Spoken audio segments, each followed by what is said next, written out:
morning, community, and thank you for joining me for another Keeping It Real with Dr. Anita. I am your host, Dr. Anita Polite Wilson. I am founder and CEO of Dr. Anita Enterprises with an extensive background in management, organizational leadership, and human and organization systems. I help leaders and teams navigate complexity and change with a focus on diversity, inclusion, and belonging as an executive coach and team dynamic strategist.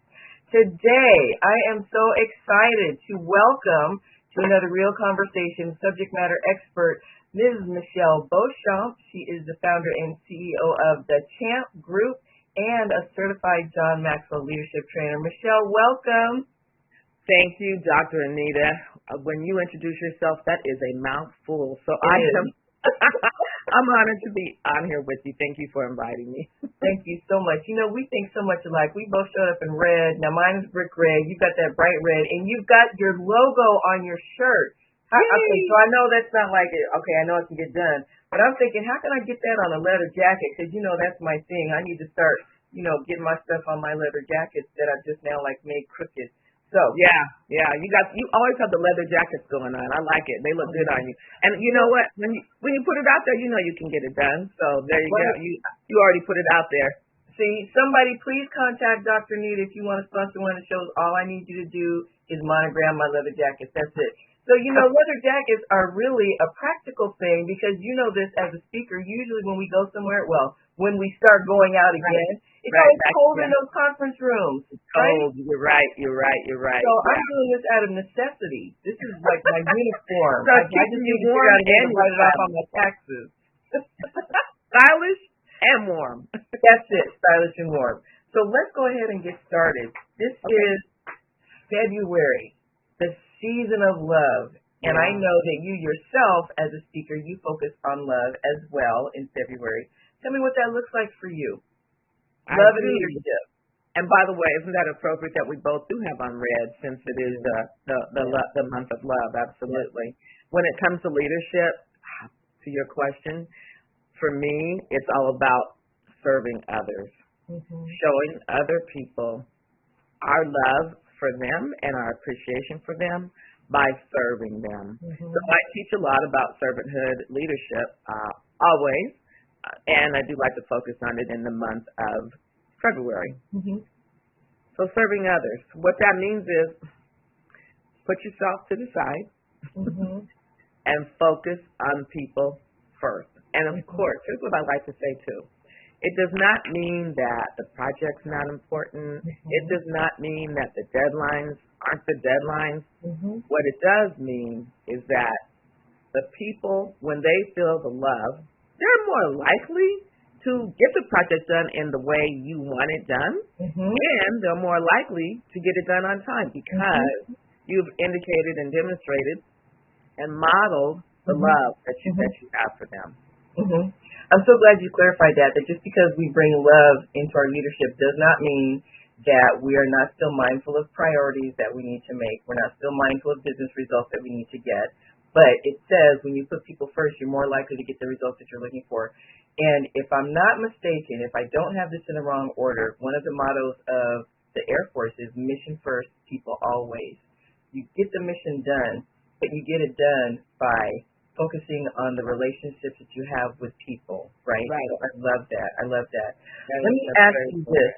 Let's go back for a minute and talk about purpose in terms of leadership and bringing love into the mix.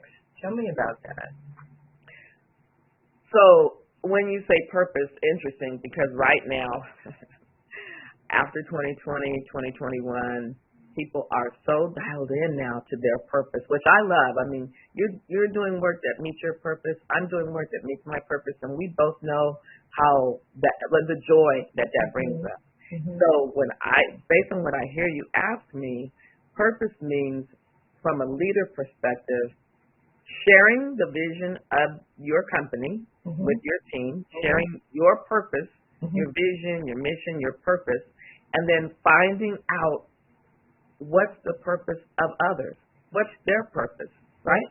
And the thing about it is, leaders don't ask that question enough. And so now they can give themselves permission to ask that question. What's your purpose? What's your vision? What's your purpose? And then when leaders can align with their employees, with their team members, and all be going in the same direction, then life will be better. Life at work, life at home, everything will be better when a leader takes the time to find out what's your purpose. Let me share with you what our purpose is. Let's see how we can align them. Three things come to mind when you say that. First of all, I'm into strengths. And strengths is all about understanding and tapping into those innate talents that you have and really leveraging those in your life and in your work life. Because wherever you go, there you are. You need to be the same person, and you need to use those same strengths wherever you go so that you have a better life and work life. That's the first thing. The second thing is today's workforce, they are looking to align with their personal values and goals and passions with the organization that they choose to partner with as an employee. That's huge.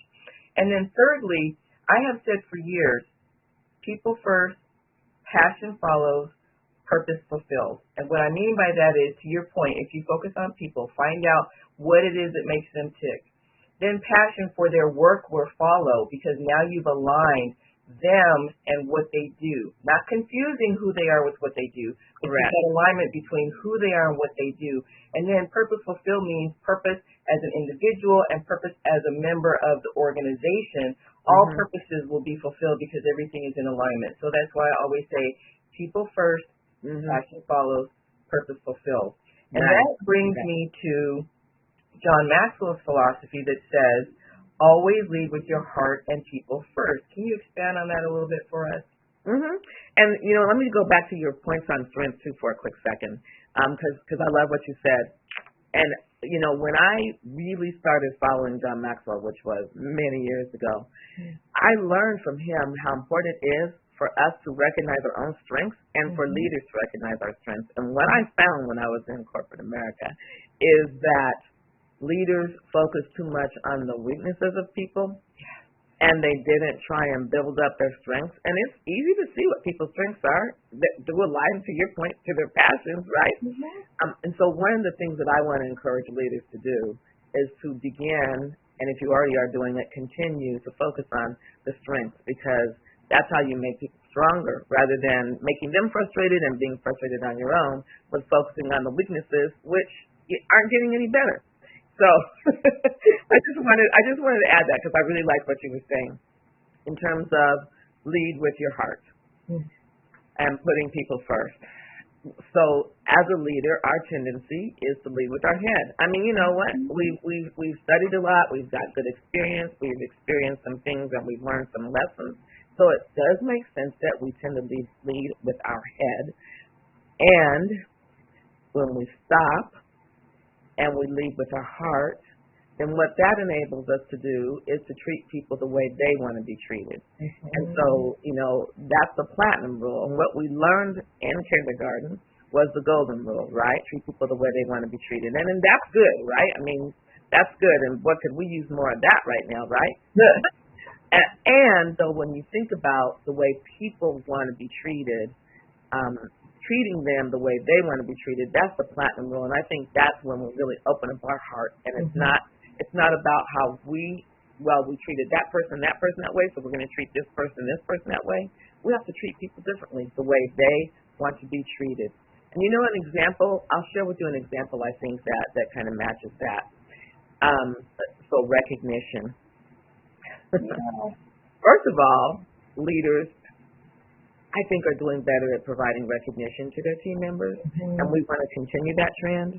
And one of the things that I learned was everybody doesn't want to be treated the same in terms of recognition. Right. Some people love the public recognition. They want to be congratulated and saluted in front of other people, and that makes them feel great. Yeah. And then others cringe at the thought of getting public recognition. And so we have to, as leaders, be able to recognize that and give people recognition the way they want it. So that, for me, is an example of the platinum rule. Yes, recognize, but understand, do they like public recognition, or are they going to be good with just a private good job? I want to hang out here for a minute because everything that you said is so spot on and it's so true. When you talk about recognizing people the way they want it and the fact that the platinum rule says to connect with people where they are and how they want to be connected with, that takes us straight back to belonging, doesn't it? 100%. That is just 100% belonging. And then again, going back to recognition and recognizing people the way they want to be recognized, I have had conversations with leaders that say, you know, Michelle did a bang-up job this month, and I really want to show her that I appreciate her. And to your point, to bring you up on stage might want to make you crawl up under the stage versus, you know, a $50 gift card to go to lunch might be what you're looking for. And leaders will say to me, how do I figure that out? And I'll be like, why don't you ask them? Hello? Ask them what they would like, right? Just ask. We don't ask them. As leaders, we're so conditioned to say, I got to have all the answers. Well, sometimes you get the answers by asking, right? And that also goes back to, that is a good point. Yeah. To me, what you just said about recognizing people the way they want to be recognized almost goes back to the difference between equality and equity. Can you talk about that? Exactly. Yeah, that's a good point on how that connects. Because equality would be, I gave that person a $50 gift card. I gave that person, let's say to some restaurant, right? And I gave that person a $50 gift card to that restaurant. That would be an example of equality. But maybe that person doesn't have that restaurant even in their community. And maybe they don't like the food at that restaurant. Maybe they have allergies and they can't eat there, right? And so the equity would be to your point, find out what they like, which means developing a better relationship with our team members. So find out what they like and then offer it. And so that would be the equity part. The equity is people have different needs. Everybody doesn't need the same thing. So find out what their unique needs are and offer that. That helps? That makes sense? It does. Thank you so much because, you know, sometimes we can get stuck on that. I know. It's equity and equality. Confused about that, yeah. Get confused. The graphic that made it most clear to me was people trying to look over a fence. Right. And there's 3 different heights, but the level of the stand that they get to stand on still only means one person gets to see over the fence. Right. Versus the other one that's got people at 3 different heights, but then they've got the stand at 3 different heights to make it equal for everyone to look over the fence. Right, based on what they need. And I think you've heard me say this before, but it is a kind of a funny example of equity, and that is because you can't tell now, maybe because I'm sitting down, but I'm pretty height challenged. And so when I go to the grocery store, it's very frustrating because a lot of times the things that I need are way up high on the shelf. And I have to look around for someone who's tall to ask them if they can grab that. And so one day, I hope the grocery stores will recognize what they're doing and figure out another way to make it equitable, where regardless of your height, you can reach the product and the item that you're trying to grasp. You know, and that is a beautiful analogy of the workplace. Make it equitable, regardless of what we bring to the table. Can we, reach what it is that we're trying to grasp? And that's not to say overlook the need for the necessary qualifications. That's not to say that at all. No. But make it a possibility for everyone to grab what it is that they're trying to get a hold of in the workplace. That way they can all have the ultimate possibility toward achievement, right? Achieving their potential. Exactly. Absolutely. So let's talk a little bit more about John Maxwell. First of all, I have his complete collection, 101. Nice. And it says what every leader needs to know: attitude, self-improvement, leadership, relationships, success, teamwork, equipping, and mentoring. Oh boy, is that a tall order? Can I pause real quick and ask you a question? Okay, because I think that's really cool that you have that book. I do. And your show is called Keeping It Real. And so I have a collection of his books. One is Relationships, right? And it's REAL. So when you spell them out, it's relationships, it's equip, it's attitude, it's leadership. So it goes with your real. It goes with your real, keeping it real. Thank you. That never occurred to me. I'm going to have to use that. And of course, I can't steal it because everyone now has heard that you came up with it. So I'm going to have to say, my dear friend, Michelle, gifted this to me. Keeping it real, right? I love that. Real. That's right. You got to keep it real in your relationships. Thank you for that connection. Yeah. See, this is why I love hanging out with you. So first of all, I'm so grateful that you're joining me, but I just hate that we can't be in the same space because, Michelle, when we are physically in the same space, you have an aura and a presence that just lifts my spirits and just makes it so easy to keep it real, regardless of what real is. And I just appreciate that about you. So anyone who has this opportunity to either be coached by you or to be in one of your workshops, or just to be in your general space, you are just a blessing to other people, so don't change.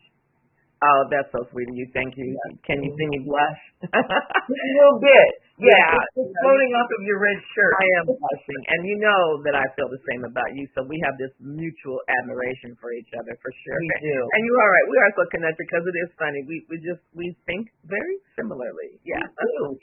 Anytime we show up, don't we always usually wear the same colors? Seriously. It's like, what you wearing today? No, we don't do that. That's just kind of how we're connected.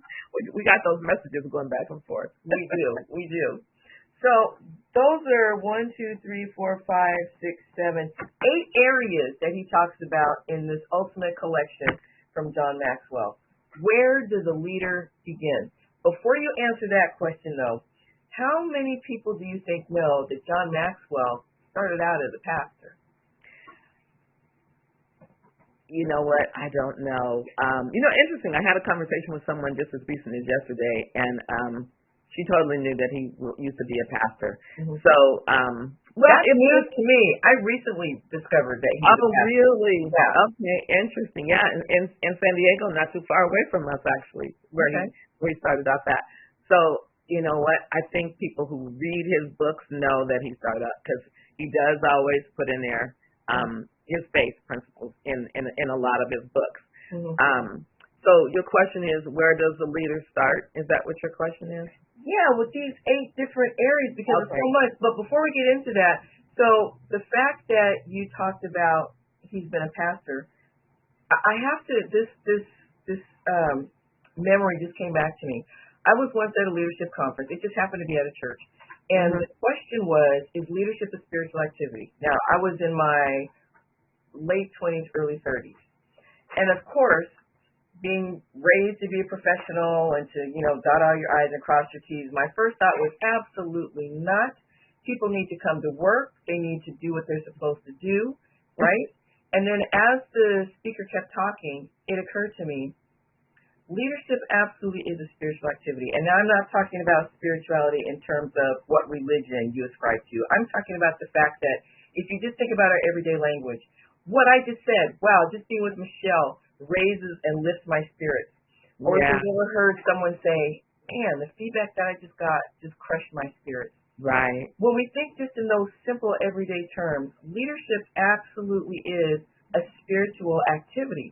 And so it shouldn't be a far connection to go from being a pastor to a world-renowned subject matter expert in leadership, because we absolutely are in the care of people's spirits and souls that come to work, which goes back to the sense of belonging, which goes back to psychological safety. We are caring for what makes us who we are beyond what we see. And so leadership absolutely is a spiritual activity. Right, 100%. Yeah. And as I think about, because we're talking about human beings who have souls. And that's the reason why it is so important for us to lead with our heart and put people first. Because, we're not talking about robots doing the work. We're talking about people doing the work. And people have feelings, right? And we have to be so mindful of those feelings. And that's why, for me, it is so much, it has to start with servanthood, and it's all about building relationships. And when I think back to some of the best leaders I've had, and that's who I modeled when I was leading a team of people in corporate life, it has to be about the people. I think of a couple of bosses that come to mind. one, this was many years ago, but I remember that he was really committed to giving me opportunities and giving me projects to work on so that I could develop. This was in my early career, okay, so a long time ago. But, he still stands out in my mind right now, and I think about him quite a bit because he took the time to develop me. He offered me opportunities that would elevate me, and he gave me really good experience. So what he was doing was paying attention to me as a person, right? And then I think of another person, a boss that I had one time, and here's what he said to me. He said, Michelle, you're doing a good job. Yeah, I was always a sales leader, was always about the numbers. So you're doing a good job. The people seem to like you, and that we're doing great on budget. But Michelle, I want to get to know you better. And that was his attempt to build a relationship with me. He's like, so I'm going to take you and your husband, me and my wife are going to take you and your husband out to dinner. Like, he told my husband Clark, well, guess what? But what that taught me was the importance of getting to know your people, beyond the work, getting to know your people. So that is an example of leading your people first. And, I hope that the people who I used to lead saw in me the qualities that I saw in those bosses that they showed me, Used to be things like, it's funny, the team that I led the most recently, they love to eat. Who doesn't? Yeah. So what I found was, and I like to cook certain things, right? So what I started doing sometime was I would make some food. Like I would say, okay, what I'm going to make, I have this Mexican quiche dish, which is really good. So I would make that and I'd bring it and we'd have food during our meeting and I'd make a few other dishes. And you know what? That was me serving them. And I have to tell you, it was really amazing how that worked because it was me trying to be a better leader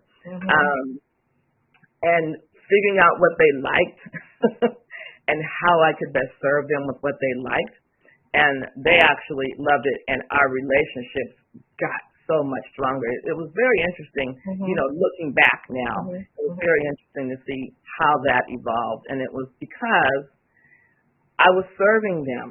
So it starts with servanthood and focusing on building relationships. And again, yes, you need this work, and you need it done, and you need it right, and you need it on time.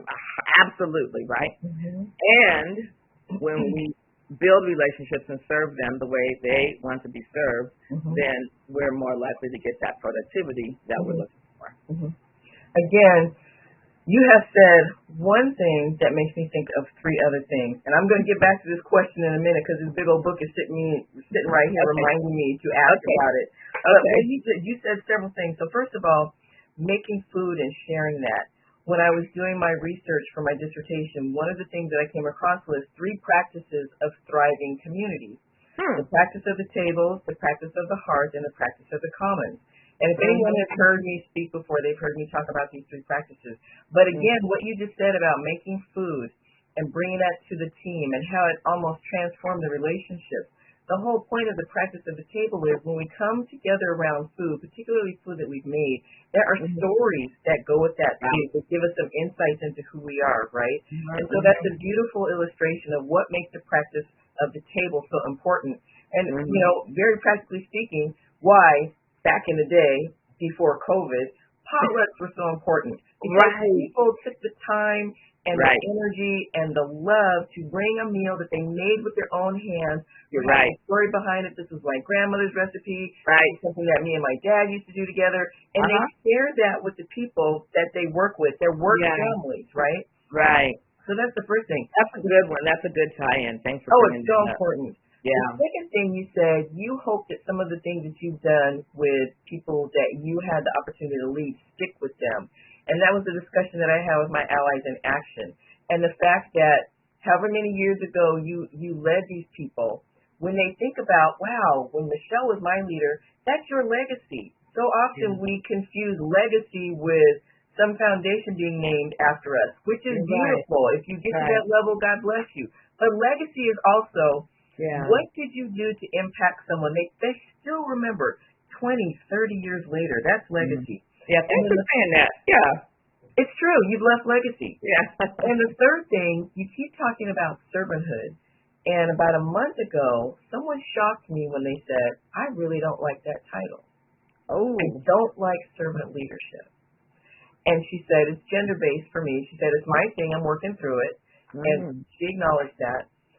But when I think of servant leadership, I think of it in the terms that you've been describing, that we've been talking about all morning. How do we serve one another? And I know one of John Maxwell's quotes that I am loosely paraphrasing basically says, when you decide to become a leader, you give up your right to put yourself first. Right. To me, that's what servant leadership is, and it's not bound to gender. It's not to say, and I remember having a conversation with a young lady in one of my classes. She said, I kind of struggle with this because who I am, I like to go around the table after potluck and pick up and just kind of clean up because that's just who I am. She said, how do I reconcile that with being a leader? Interesting question. And so I'm wondering if the woman who recently said, I don't like the title servant leadership, is going back to something like that, where at the end of a potluck, the women are expected to pick up. Versus how it's meant to be as leaders, we have given up willingly, hopefully, the right to put ourselves first, and we make sure that the folks that we have the privilege of leading, we recognize that it's all about understanding who they are as people, like you've been saying, what are their needs, removing roadblocks and barriers, how can we set them up for success and things like that. So I know I said a lot right there, but what comes up for you when I tell you that someone says servant leadership doesn't sit well with her? Yeah, my first reaction is really surprise. Yeah, I've never heard that. My expression on my face. Yeah. And it's interesting because words mean a lot, right? I mean, words do mean a lot, and based on your background and how you grew up and lots of variables, then the words have different meanings. And so for me, I hope that person is going to listen to this podcast, because for me, it's, even if we are cleaning up after someone else, we are serving. Right? And we're showing someone else that we're willing to do something for them. Now, for me, it really is about how can I help you, right? I mean, that question, those few words, how can I help you? There could be very many ways that we can help. But let's just remember this. Everybody needs some help with something. I mean, everybody needs some help with something, and something that I've been more mindful than ever in the last couple of years is everybody has a lot of stuff going on. And so, and we do too. So that doesn't mean that we can't do something for someone else. We have our own stuff, and so do other people. So we need to recognize that they might have some stuff, which is why it's important to build relationships and find out what is that stuff. Not being nosy, but how can I help you, right? How can I help you navigate through that? So I would hope that the servanthood definition in the minds of people would be helping other people, to use Zig Ziglar's quote, get what they want. He used to say, if you help enough other people get what they want, you're going to get what you want, right? I mean, and it's not about tit for tat, or it's not about I'm helping because I want help. It's because that's how life works. When we reach out, when we reach up and someone reaches down, then we're pulling them up. Guess what? Somebody else pulled us up. So it's a process that we hopefully all will be able to experience. And I'm going to go back to the servanthood, which is get over yourself. Get over yourself and put people first. Yeah.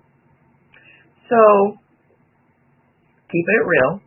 Okay. Love what you just said. At the same time, there are going to be women that are still kind of struggling with that part right there. Well, why are you still looking at me to clean up? Yeah. So you know what? This is when we all need to speak up. Because if we're wondering it, then we need to be able to say it. Now, I get that you've asked me in the past, and I get that I've done it in the past. But you know what? I realize I'm not okay with that. And I think that takes a lot of I know that takes a lot of courage. But we're at a time now where it's all about well-being, self-care, and all that. Well, we have to be able to speak up about how we feel, what we do like and what we don't like, and be okay. And you know what? Hopefully, the consequences aren't going to not going to suffer consequences for that. But if people say, you know what, don't look at me as the person who always needs to clean up. I recently read some research that the good news is that's changing. That the men don't always think the women are supposed to take the notes anymore and clean up. make the coffee. Thank goodness those days are not happening. And some people might have that mindset. And if you're around someone that does, then we need to be okay to say, like I just said, I'm not okay with that anymore. And be honest. So my point is, we have to be able to speak up for what's going to work for us, right? So that's what I say about to that. Be willing to speak up, and if you don't want to do that, then say you don't, and say why. And guess what? I think they're going to be sensitive to that. It goes back to teaching people how to treat you. Right, Maya Angelou. There it is. Right. So let's get back to this wonderful book. So, okay. The 8 different topics in here: attitude, self-improvement, leadership, relationships, success, teamwork, equipping, and mentoring.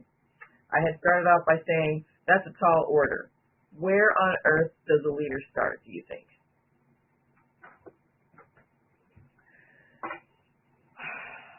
Yeah. I'm thinking, where does the leader start? Well, I think that why you want to be a leader is going to be important to acknowledge. Your why. I'm not sure where that is in that list, but some leaders want power, and that's not a good reason to be a leader, right? So I think that where a leader starts is why they want to lead. Is it because they've had really good leaders and they've had really bad leaders, and they know what a good leader looks like, and they want to be that good leader? Is that it? And because they want to develop people, because that's servanthood too. Servanthood is recognizing, like we said earlier, the strengths that people have and how to help them get to the next level too. That's a leader's job, right? It's to build other leaders. So if you desire to build other people up and you feel like you've got some good experience and you can make an impact, then that's the reason why. If your reason is you want power and you want to be able to be the one to make all the decisions, that's not a good reason. So I think that the introspection of it all is a place to start. I know attitude is in there, so that's kind of the attitude part of it. So the A stands for the attitude. And, that was one of the first books I read by John Maxwell, too. And I'm telling you, it's a paperback, and it is all tattered up and has marks and stuff all over it. But I remember just really learning the power of attitude. So what I just said does have to do with attitude. What's your attitude? What's your why with why you want to be a leader? So I would say we have to, inspect and introspect ourselves before we can start to lead in any capacity, because leadership is challenging, right? You have to take the ultimate responsibility. If things go great, you're excited and you can take responsibility, and if things don't go great, well, you have to take responsibility. Absolutely. Right? So again, I think the introspection and the attitude of it, and knowing what it is you want to gain and how can you impact others. If you're trying to, whether it's a community organization or, a variety of things, whatever you're trying to impact, you have to recognize the outcome. Several years ago now, I led for Oprah Magazine, the Avon Walk. In Orange County, and we ended up having 20 people on the team. And let me tell you something, Dr. Anita, it was a lot of work. I mean, it was a lot of work, because not only, there were a lot of things. Sometimes people didn't feel like fundraising, or they didn't want to fundraise, or they didn't want to train, and there were a lot of things. In the end, it worked out great, and over the 2 years that we did it, we raised $100,000. I'm excited about that. But you know what? It was a lot of work. So again, leadership, whether it's a team or a Girl Scout troop or whatever it is, it's work. Let's be clear. It's work. So what's your why is going to be an important place to start. Does that make sense based on what you asked? It absolutely makes sense. And you started off with attitude, and there's a saying that says your attitude determines your altitude, right? Right. You heard that.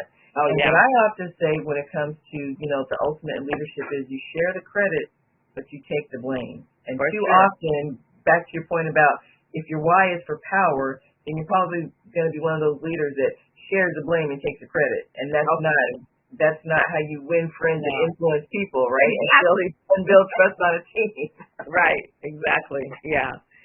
And so the relationships, the mentorship was in there too. It was. All of those, so they all go together, right? One of the things that I hope is that leaders are willing to be mentors, because that's going to mean they might not going to be on your team. They're going to be other people at other companies and whatnot. But being able to mentor others is a big leadership trait.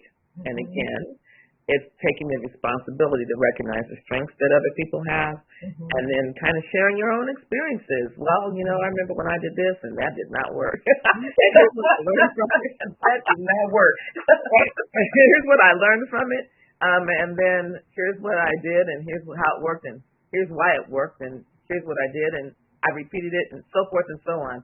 So I would hope that leaders don't get so engrossed in their own work that they don't look around to see who else they might be able to influence, because John Maxwell says leadership is influence, nothing more, nothing less. I'm really appreciating the fact that when you said, as a mentor, sharing from their own experiences. Again, when I was doing my dissertation, I spent a lot of time studying the differences between coaching and mentoring. And what I have found in my own experiences working with teams is that oftentimes leaders themselves are not clear on the differences. And what they call a coaching session, they're usually telling someone what to do. Right. And the distinction between mentoring, sharing from your experiences, actually, based on my research, comes from Greek mythology about Mentor, who had a son and a very good friend, and he said, his name was Odysseus, I believe. And he said to his friend, who's named Mentor, take my son and teach him everything you know.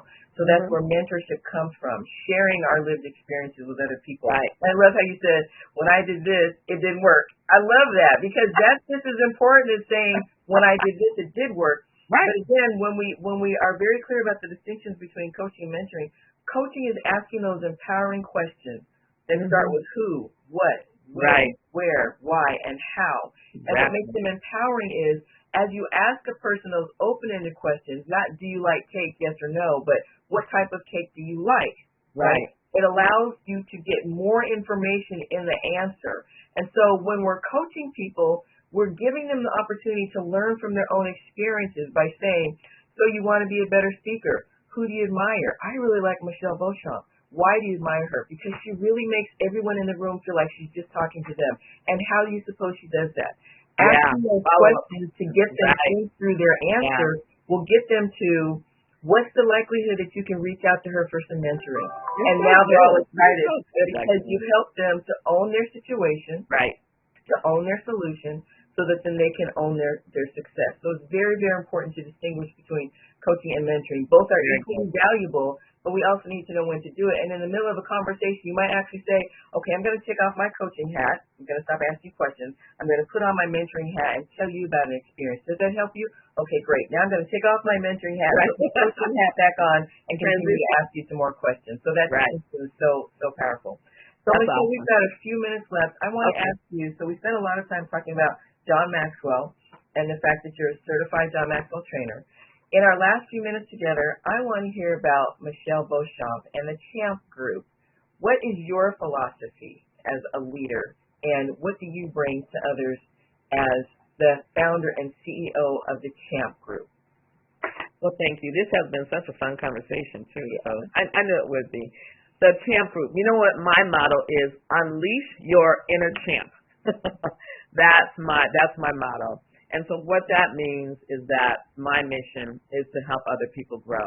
And, my metaphor is the bridge, because when I did the Avon Walk once, I did it in San Francisco. I used to have a fear of bridges. And I walked in San Francisco because I wanted to get over that fear of bridges. So the bridge, right, helping people get from where they are to where they want. Yeah, that's what I really like to do. I focus on leadership, clearly by what we've been talking about today. Diversity, equity, inclusion, and belonging is a big part of that. And one thing that I know for sure is that some leaders feel as though they don't need to address that because everything is fine in their organization. And I'm on a mission because guess what? Everything is not fine. And if things are good, then yay, and things can be better. And so what I want for leaders to understand is things can be better, and here's how. How can we involve other people in making more decisions? I hear people say a lot, I'm not involved in decisions. And so I hope leaders recognize that. How can they help people get involved? Because guess what? They have ideas. And by the way, we all know, hopefully we all know that diversity means people from different backgrounds, have different experiences, and they'll bring something different to the table, right? And so my hope and my mission is to help leaders understand that, and to be able to help the employees of the organizations also get the training and also have the tools so that they can collaborate more effectively, and at the end of the day, feel appreciated on their job, give feedback about how they're doing. That's kind of another step we didn't talk about, but companies, leaders need to give more feedback to their employees, not once a year, but frequently, right? So to be able to help people get feedback. And when it's uncomfortable, you and I know that DEIB is an uncomfortable space to be. And if we're not stepping out of our comfort zone, then we're not uncomfortable. And the only way we grow is by stepping outside of our comfort zone. So when I walked across that bridge, I was nervous. And then we had to go back the second day, which was great because then I confirmed I could do it. So we have to be able to step out of our comfort zone, and I want to be able to offer tools and help people have conversations that help them step out of their comfort zone, grow, and unleash their inner champ. I love it. Thank you for that mentoring that you just gave the community about how you were uncomfortable but pushed through anyway. I love it. I love it. I love it. Michelle, thank you so much for joining me. It's always such a delightful, uplifting experience whenever we talk. I want to thank you for being part of another Keeping It Real conversation that matters, real conversations with subject matter expert, founder and CEO of the Champ Group, Michelle Beauchamp, also a John Maxwell trainer. Now, Michelle, I can't possibly do it all. How can people get a hold of you if they want to engage your services? You can do a lot, though. I tell you what, and I love hearing the stories that you learned from your dissertation, by the way, on a side note. My website is www.thechampgroup.com, so easy to remember, thechampgroup.com. So go to my website, love it, and also my email, michelle@thechampgroup.com. Michelle is 2 L's, Michelle@thechampgroup.com. Michelle@thechampgroup.com. So love to hear from people, and Dr. Anita, thank you so much. You are a joy to be with as well, and you bring a lively spirit with you when you interview people. And by the way, I want to tell you, you're a really great listener, because when you hear things, and you bring other things up as a result of that. So you're a great listener. So thank you so much. Thank you for that. I appreciate that. I want to encourage you, community, to contribute to the dialogue. So please send potential subject matter experts that you believe have knowledge that our community can benefit from. Send their name and their contact information to jazzy@dranita.com. To learn about my services and my resources, please visit my website at dranita.com. Remember, you got to spell it out. And while you're there, click the media link on the landing page. It's at the very top in the center if you'd like to hear this show again or my other podcasts. And you can also find me on your favorite podcast player, so please subscribe, follow, like, and review. It means a lot to me so that I can continue developing and producing content that's helpful to you. Until the next time, community, this is Dr. Nita reminding you to stay blessed and keep it real.